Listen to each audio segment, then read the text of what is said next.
Hello everyone, welcome to my YouTube channel. आप सभी का स्वागत है हमारे आज के इस वीडियो में। और फ्रेंड्स देखिए, जब से एनटीपीसी का रिजल्ट आया है आप लोगों को पता है कि बहुत सारे छात्र जो है निराश हैं और वहीं रेलवे जो है अपनी बातों पर अड़ा हुआ है। बार बार नोटिस आ रहे हैं, सर्कुलर आ रहे हैं और एक ही बात उसमें रिपीट की जा रही है कि जो हमने किया है वो बिल्कुल सही है।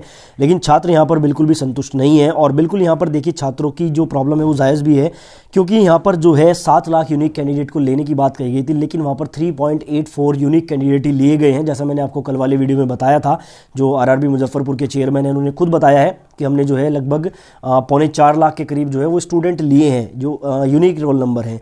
तो यहाँ पर मेन प्रॉब्लम यही है कि यूनिक रोल नंबर इन्हें 7 लाख लेने चाहिए। तब रेलवे ने फिर से यहाँ पर जो है 2 अपडेट दिए हैं। पहला तो ये है, मिनिस्ट्री ऑफ रेलवे का जो ट्विटर हैंडल है वहाँ पर इन्होंने ट्वीट करके बताया है कि किस लेवल के लिए कितनी सीट अवेलेबल थी और उस पर हमने कितने कैंडिडेट को लिया है। उसके अलावा यहाँ पर रेलवे की तरफ से एक वीडियो भी जारी किया गया है। वो वीडियो मैं अभी वीडियो के लास्ट में लगा दूंगा, आप लोग देख लेना।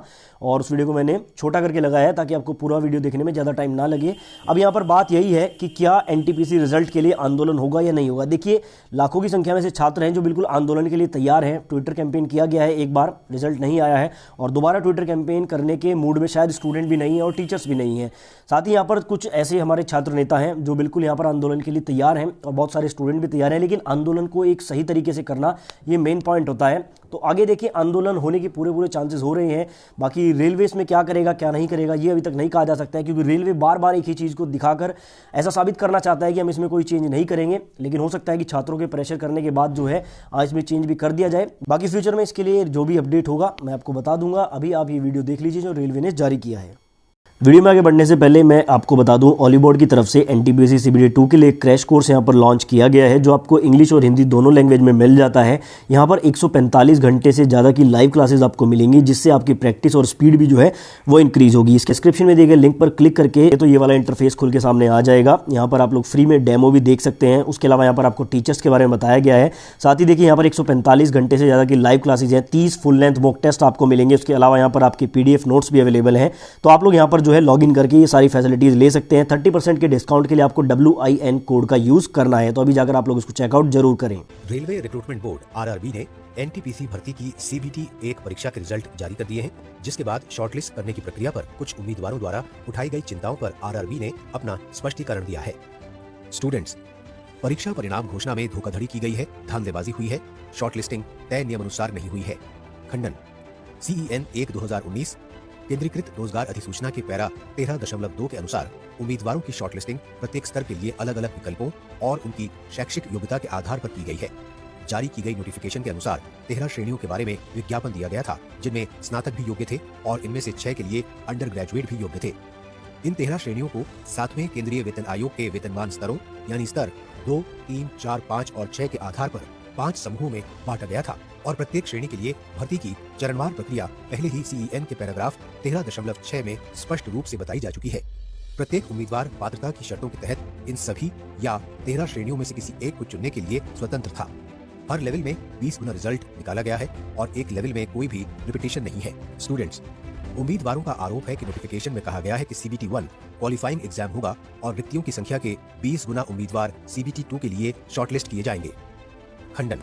पहले चरण की CBT सभी उम्मीदवारों के लिए एक ही थी, जबकि अधिसूचना के पैराग्राफ 13.2 में स्पष्ट रूप से कहा गया है कि दूसरे चरण की CBT में कठिनाई के विभिन्न श्रेणीबद्ध स्तरों के साथ प्रत्येक समूह यानी स्तर 2, 3, 4, 5 और 6 के लिए अलग परीक्षा होगी। इसके अनुसार समान स्तर में आने वाले सभी पदों के लिए एक समान द्वितीय चरण का CBT होगा। इस प्रकार से अगर कोई उम्मीदवार पात्र है और उसने एक से अधिक स्तरों शैक्षिक योग्यता के अनुसार का विकल्प चुना है, तो उसे पैराग्राफ 13.6 में दिए गए नियमों के तहत प्रत्येक स्तर के लिए संबंधित दूसरे चरण की CBT में उपस्थित होना होगा। तो उसे पैराग्राफ 13.6 में दिए गए नियमों के तहत प्रत्येक स्तर के लिए संबंधित दूसरे चरण की CBT में उपस्थित होना होगा, क्योंकि पदों के प्रत्येक समूह यानी स्नातक या पूर्व स्नातक स्तर के लिए मानक कठिनाई स्तर अलग होगा। स्टूडेंट्स, 7 लाख रोल नंबर नहीं, 7 लाख उम्मीदवारों की शॉर्टलिस्टिंग होनी चाहिए। खंडन। ये नहीं कहा गया था कि 7 लाख अलग अलग उम्मीदवार दूसरे चरण CBT के लिए योग्य होंगे, क्योंकि दूसरे चरण में 5 अलग अलग स्तरों की CBT होगी और एक उम्मीदवार की योग्यता, पात्रता और विकल्प सूची के आधार पर दूसरे चरण की CBT के लिए एक से अधिक स्तरों के लिए शॉर्टलिस्ट किया जा सकता है। 7 लाख रोल नंबरों में से एक रोल नंबर एक से अधिक स्तरों की सूचियों में हो सकता है। स्टूडेंट्स, RRB ने 20 गुना के बजाय महज 4-5 गुना ही उम्मीदवार शॉर्टलिस्ट किए हैं। खंडन। रेलवे के रूल के अनुसार 10 गुना ही लिया जाता था।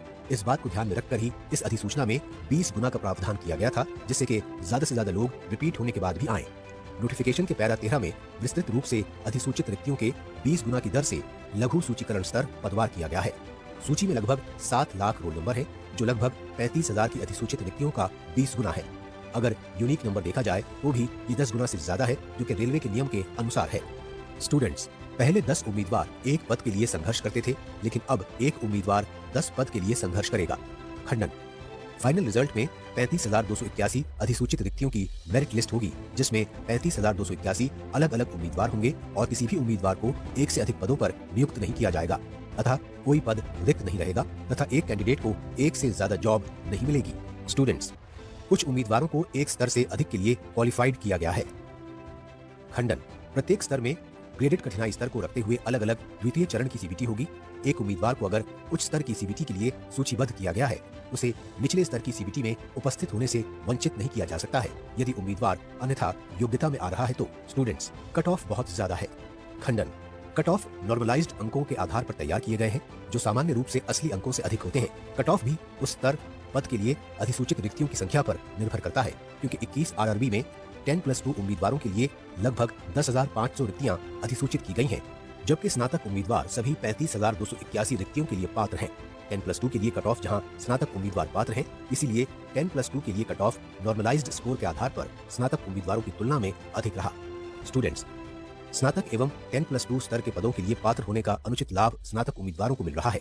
अगर पहले की तरह स्नातक और 10+2 स्तर के पदों के लिए अलग अलग अधिसूचनाएं होती तो उन्हें 2 अलग अलग परीक्षाओं में सफल होना होता। खंडन।